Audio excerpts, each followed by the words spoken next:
శక్తిని నెరపుటకైనా ఆశ్చర్య కార్యములొసగుటకైనా అద్భుత శక్తిని నెరపుటకైనా ఆశ్చర్య కార్యములొసగుటకైనా ఆ యేసు రక్తానికే సాధ్యమే సాధ్యమే సాధ్యమే. లేఖనాల ధ్యానంలో భాగంగా ఈ దినం లేవియాకాండము 3వ అధ్యాయాన్ని ధ్యానించుకుందాం. చిన్న ప్రార్థనతో మన ధ్యానాన్ని ప్రారంభిద్దాం. మహోన్నతుడా, నీకు వందనాలు, స్తోత్రాలు దేవా. ఈ లేఖనాల్లో ఉన్న సత్యాన్ని గ్రహించడానికి పరిశుద్ధాత్మ దేవ, లౌకికాత్మ ద్వారా కాకుండా మీ పరిశుద్ధాత్మ సహాయము ద్వారా మాకు సత్యమును గ్రహింపచేసి సత్యమందు మా హృదయాలు మా మనసులు స్థిరంగా నిలిచినట్లుగా మాకు సహాయం చేయమని, గ్రహించుట కృపనిమ్మని యేసు నామములో వేడుకుంటున్నాను తండ్రి, ఆమేన్. లేవియాకాండం 3వ అధ్యాయంలో మొత్తం 17 వచనాలు ఉన్నాయి. 2 పాసేజులు, 1 నుంచి 5 వచనాలు, 1 6 నుంచి 17 వరకు. మొదట దేని గురించి ఈ యొక్క అధ్యాయంలో దేవుడు మాట్లాడారంటే సమాధాన బలి. పరిశుద్ధపరచబడినటువంటి యాజక సమూహం సమాధాన బలి. ఎవరితో సమాధాన పడాలంటే దేవునితో సమాధాన పడాలి కదా. దేవునితో సమాధాన పడిన వాళ్ళు ఏమవుతారు? దేవుని రాజ్యం అవుతారు. అయితే దేవుని రాజ్యం ఎలా కట్టబడిందంటే క్రీస్తు ప్రభు వారి రక్తం ఇచ్చి కొనుక్కున్నటువంటి సంఘం అని దేవుని రాజ్యం. భూమిలో అన్ని వైపుల నుంచి, అన్ని తరాల్లో నుంచి, అన్ని భాషల్లో నుంచి దేవుని కొరకు ఒక రాజ్యాన్ని సంపాదించడానికి లోకరక్షకుడైన యేసుక్రీస్తు ప్రభు వారు శరీరధారి అయి వచ్చారు. ఇప్పుడు దాన్ని మనం అనుభవిస్తున్నాం. ఇక్కడ చెప్పబడిన విధానం అరణ్యంలో వాళ్ళకి ఛాయగా అప్పుడు వాళ్ళు అర్థం చేసుకునే విధంగా ఒక మనిషి దేవునితో సమాధాన పడడం చాలా ప్రాముఖ్యమైన విషయం. నిర్గమాకాండం 40వ అధ్యాయంలో కూడా మందిరాన్ని అంతా కూడా అమర్చారు. అందులో ఉండాల్సిన అన్ని దీపస్తంభం కానీ, రొట్టెల బల్ల, తర్వాత ప్రత్యక్ష గుడారం, తెరలు అన్నీ అరేంజ్ చేసిన తర్వాత ఆఖరిలో దేవుడు చెప్పినట్టే వాళ్ళు ఆ క్రమంలోనే చేశారు. అప్పుడు దేవుని యొక్క మహిమ ఆ యొక్క ఆలయంలోనికి రావడం 45 చూస్తాం. బలులు అర్పించాల్సిన విధానము అన్నీ కూడా దేవుడు మోషే గారికి చెప్పారు. ఇందులో వాటిలో సమాధాన బలి అనేది ఒకటి. ఈ సమాధాన బలి మనిషి దేవునితో సమాధాన పడాలి. మనిషి దేవునితో సమాధాన పడడం అది సామాన్యమైన విషయం కాదు. అతడు అర్పించింది దేంట్లోంచైనా, గొర్రెల్లోని మేకలోంచైనా, ఆడద కానీ మగద కానీ నిర్దోషమైంది అర్పించాలి. అగ్ని మీద కట్టెలపైన ఉన్న దహన బలి ద్రవ్యంతో దానిని దహించాలన్నమాట. అది ఇంపైన సువాసన కలిగినటువంటి హోమము. ఇది దహన బలిలో చెప్పల, అంటే సమాధాన బలిలో చెప్పే విధానం వేరు, దహన బలి అర్పించాల్సినటువంటి విధానం వేరనమాట. ఈ సమాధాన బలిలో అసలు అహవంతా దహించబడాలి. సమాధాన బలిలో అహవంతా దహించబడాలన్నమాట. ఇది చాలా ప్రాముఖ్యమైనటువంటి విషయం. 6 నుంచి 17 వచనాలు చూస్తే ఈ యొక్క బలిపీఠం పైన అభిషేక్తుడు అనమాట. అంటే ఎవరైతే ఆజ్ఞ ఇచ్చాడో, ఏ ఆజ్ఞ అయితే మొదటి వారు మీరారో ఆదామవ్వలు, ఏ ఆజ్ఞ అయితే దేవునితో సమాధానం పోయే పాపమయ్యిందో దానిని తిరిగి కట్టడానికి ఎవరైతే మరణాన్ని విధించారో వారే మళ్ళీ అర్పించబడాల్సింది భవిష్యత్తు. కానీ అక్కడ చెప్పింది మాత్రం పశువుల యొక్క బలి గురించి, బలి విధానాన్ని గురించి మాత్రం చెప్పారు వారు ఆ రోజుల్లో వాళ్ళకి. కానీ ఈ రోజుల్లో నిజస్వరూపాన్ని అనిపిస్తున్నటువంటి మనము అభిషేక్తుడైనటువంటి ఆజ్ఞ ఇచ్చినటువంటి ప్రత్యేకించబడినటువంటి ప్రధాన యాజకుడు యేసుక్రీస్తు ప్రభువారు ఆ బలి ఆయనే అయ్యారు. కాబట్టి దేవునికి మనుషులకి మధ్య రక్తమిచ్చి సంపాదించినటువంటి స్వరక్తమిచ్చి ఏ ప్రధాన యాజకుడైనా తన కూడా పాపం చేస్తాడు. ఆ కారణం చేత తన నిమిత్తం ఫస్ట్ హెబ్రీ పత్రిక అంతా చదివితే తన నిమిత్తం బలి అర్పించిన తర్వాత ప్రజల నిమిత్తం కూడా అర్పిస్తాడనమాట. అది ఏటేటా చేయాల్సినవి. కానీ ఈయన అభిషేకించబడిన యాజకులు అంటే అహరోన్ కానీ అతని కుమారులు కానీ ఆ ప్రత్యేకమైన వస్త్రధారణ, ప్రత్యేకమైనటువంటి అభిషేకము యాజ సమూహంగా వాళ్ళకి చెప్తుంది. ఇప్పుడు అభిషేక్తుడైన క్రీస్తు ప్రభు వారు ఆయన పేతురు పత్రిక వాటిలో చూస్తే ప్రతిష్ఠించబడినటువంటి క్రీస్తు ప్రభువారు దేవునికిని మనకి మధ్యలో ఉండి సమాధానపడినటువంటి పరిశుద్ధ యాజక సమూహం ద్వారా పరలోక ఆలయంలో ఆయన శరీరం ద్వారా పరలోకమందున్న ఆలయంలో ప్రవేశించడానికి మనల్ని దేవునితో సమాధానపరిచాడు. కాబట్టి మనం వెళ్ళి మేము పరిశుద్ధులు అని చెప్తే దేవుడు మనల్ని పరలోక ఆలయంలోకి రానివ్వరు. కానీ మనం వెళ్ళడానికి మనకి దేవుడికి మధ్య సమాధానపరచబడింది ఎవరంటే అభిషిక్తుడైనటువంటి యాజకుడు ప్రభువైన యేసుక్రీస్తు. ఆయన రక్తం ఇచ్చి ఆయన శరీరం ద్వారా మనము దేవుని చేత అంగీకరించబడుతున్నాం అన్నమాట.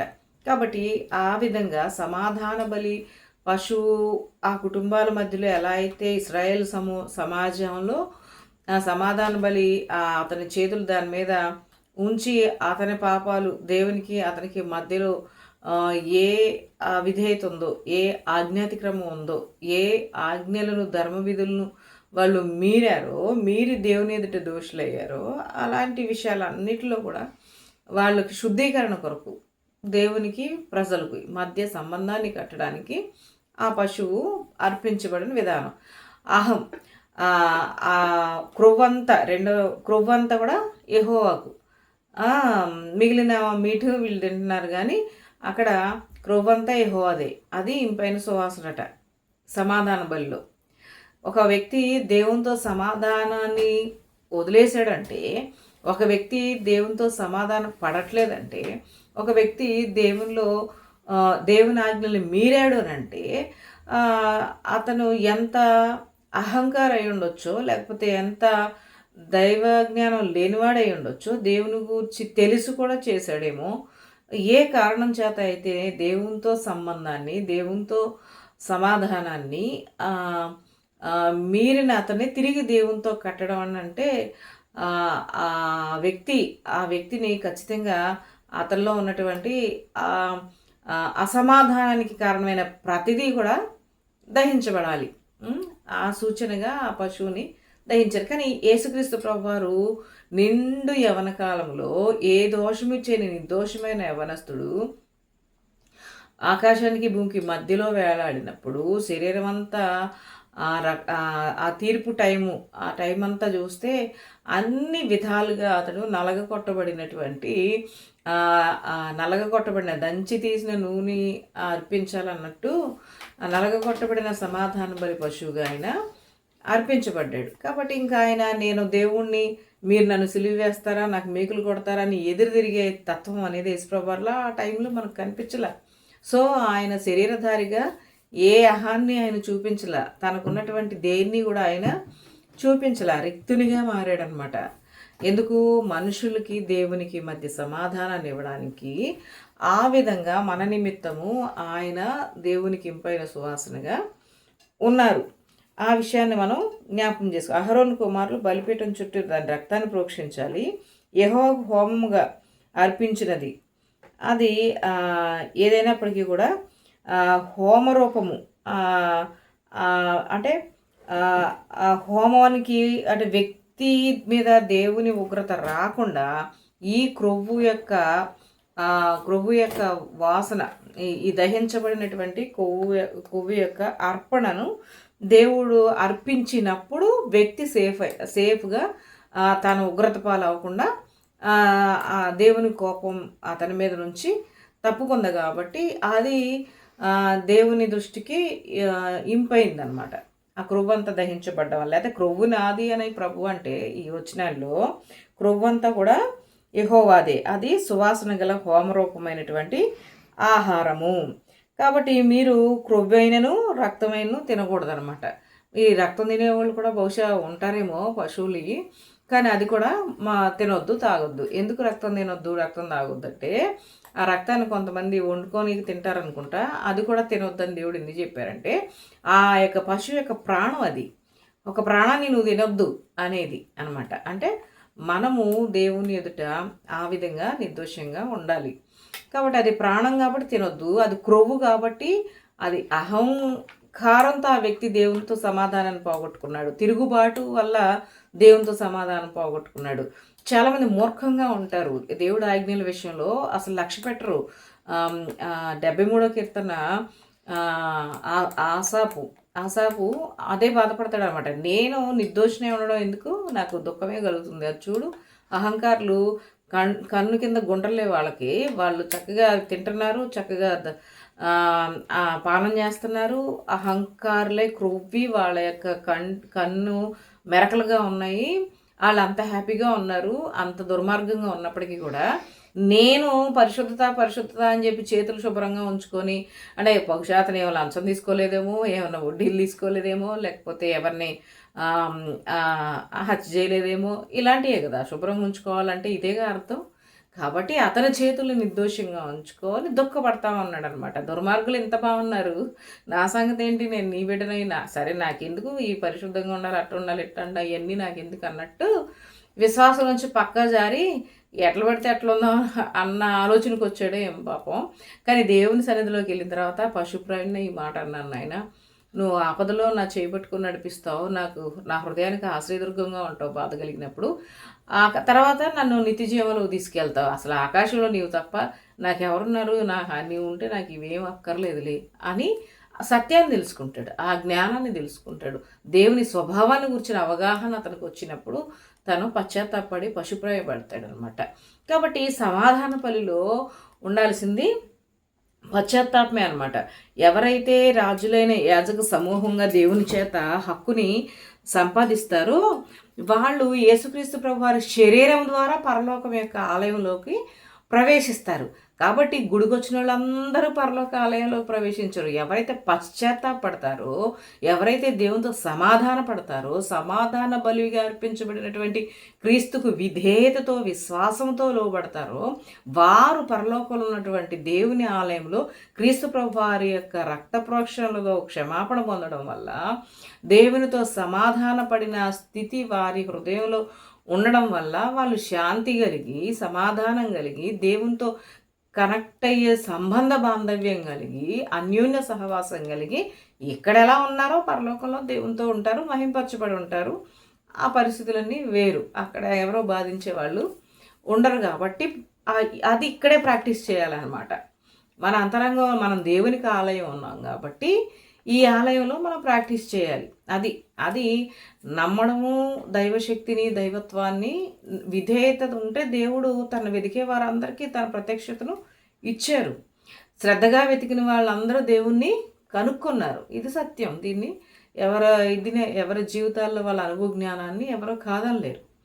కాబట్టి దైవత్వం సంబంధం అంటే వేదాంతం చెప్పుకోవడం కాదు, అనుభవ జ్ఞానం. దేవునితో సంభాషించడం అంటే పాఠాలు చెప్పుకోవడం కాదు, అనుభవ జ్ఞానం. యేసుక్రీస్తు మనకు జీవం. కాబట్టి మన జీవాన్ని పరలోకంలో కూర్చొని పెట్టాడు ఆయన. ఆయన శరీరం అనే తెర ద్వారా ఆయన శరీరం అర్పించబడడం వల్ల పరలోకము, అటు యూదులు ఇటు అన్యులు అందరూ కలిపి యేసుప్రభు వారి శరీరము ద్వారా దేవుని ఆలయంలో పరలోక రాజ్యంలో ప్రవేశించబడతారు. కాబట్టి గుడికి వచ్చిన వాళ్ళందరూ ఫస్ట్ దేవునితో సంబంధాన్ని పశ్చాత్తాపడాలి కదా. ఎన్నో రకాలుగా మనుషులు దేవుడి దగ్గరికి వస్తారు. అంటే ఏదో అవసరాల కోసం వచ్చేవాళ్ళు ఉంటారు, ఏదో మేలు జరుగుతుందని వచ్చేవాళ్ళు ఉంటారు. కానీ దేవునిగా ఎరిగి పశ్చాత్తాపడి నాకు పాపక్షమాపణ అవసరం, నాకు ప్రక్షాళన అవసరం, నాకు శుద్ధి అవసరం అనుకోండి చాలామంది. ఈరోజు కూడా నేను చూశాను, పాపం దేవుని కటాక్షం కోసం ఎండలో చెప్పులు లేకుండా పాపం యాక్సిడెంట్లో చిన్న బాబు చెయ్యి ఇరిగిపోతే వాళ్ళని తీసుకొని కఠినమైన సాధన చేస్తున్నారు. ఎందుకు అంటే దేవుడు మమ్మల్ని కనికరించి మాకు మేలు చేస్తారేమో అన్నట్టు అనమాట. కాబట్టి అది జ్ఞానయుక్తమా కాదా, దేవుడు దాన్ని యాక్సెప్ట్ చేస్తారా చెయ్యరా అనేది అది వాళ్ళ అవగాహన బట్టి, వాళ్ళకి తెలిసిన దాన్ని బట్టి వాళ్ళు చేస్తారు. కానీ మన ప్రయాసలు మనల్ని దేవుడి దగ్గర తీసుకెళ్ళావు. కానీ దేవుడు మనల్ని ప్రేమిస్తున్నాడు. దేవుడు మనల్ని ప్రేమిస్తున్నాడు. ఉగ్రత, దేవుని కోపము మన మీదకి ఏదో శాపం వస్తుంది అని భయపడాల్సిన పని లేదు. కాబట్టి మనము దేవునితో సంబంధాన్ని కొనసాగించడానికి ఆయనేమో మనల్ని శిక్షిస్తాడేమో మన పాపాలకి అని భయపడాల్సిన అవసరం లేదు. మనల్ని ప్రేమించి రక్తం కార్చి తన ప్రాణం పెట్టినంతగా మనల్ని ప్రేమించిన దేవుడు మనకున్నాడు, ఆయన మనల్ని ప్రేమిస్తాడు అనే సత్యం ఎరిగితే చాలు. ఎందుకంటే మనుషులు ప్రేమ గురించి ఎంతోమందిని ఆధారపడి వాళ్ళు ప్రేమించక విసిగిపోతూ ఉంటారనమాట. కానీ దేవుడు అలా కాదు. ఆయన ఎంత పరిశుద్ధుడైనప్పటికీ, ఎంత ఉన్నతుడైనప్పటికీ, ఆయన ఎంత శక్తి కలిగిన వాడైనప్పటికీ, మన విషయానికి వచ్చేటప్పటికి ఆయన వాత్సల్యత కలిగిన తండ్రి. మన విషయానికి వచ్చేటప్పటికి ఆయన మనల్ని ప్రేమించాడు కాబట్టి ప్రాణం పెట్టాడు. దహన బలిగా తనలో ఏ బలము లేదనమాట. నిర్దోషమైన గొర్రెపిల్లగా మనల్ని తన శరీరం ద్వారా పరలోకంలోకి, లేకపోతే ఆయన మనలోకి రావడానికి, మనల్ని ఆయనతో జీవింప చేయడానికి ఆయన శరీరధారిగా వచ్చి దహన బలిగా అర్పించబడ్డారు. కాబట్టి ఎవరైతే ఈ సమాధాన బలిలో మనిషి యొక్క అహమంతా తొలగించడానికి ఆయన సమాధాన బలిగా అర్పించబడ్డారు. ఈ విషయాన్ని ఈ బలి అర్పించే తీరులో మనం గ్రహిస్తాం అన్నమాట. కాబట్టి ధైర్యంగా, సంతోషంగా, విశ్వాసంతో నా కొరకు నన్ను దేవునితో చేర్చడానికి ఆయన బలి పశువుగా వధించబడ్డారు అనే సత్యము గ్రహించి మనము దేవునితో వ్యక్తిగత సంబంధాన్ని మనము కొనసాగించవచ్చు. ఇది ఆ రోజు బలి పశువు ద్వారా ఆ కుటుంబం సేఫ్, ఆ వ్యక్తి సేఫ్ అయితే, ఈరోజు యేసుక్రీస్తు బలి ద్వారా మనం రక్షణ నిరీక్షణ అనే శిరస్త్రాణాన్ని ధరించుకొని మనం సేఫ్గా దేవుని రాజ్యంలో ప్రవేశించడానికి యేసుక్రీస్తు ప్రభువారి శరీరం అనే తెర ద్వారా నిత్య జీవాన్ని మనము సంపాదించుకోవచ్చు. నిరంతరం జీవించే కృపను మనం ప్రయాసపడకుండా ఆయన ప్రయాసపడ్డాడు. విశ్వసిస్తే ఆ విశ్వాసం యొక్క బలాన్ని, దేవునితో సంబంధాన్ని, ఆ ప్రేమను మనం అనుభవిస్తాం. అట్టి కృప విన్న ప్రతి ఒక్కరికి దేవుడు అనుగ్రహించును గాక. ఆమేన్.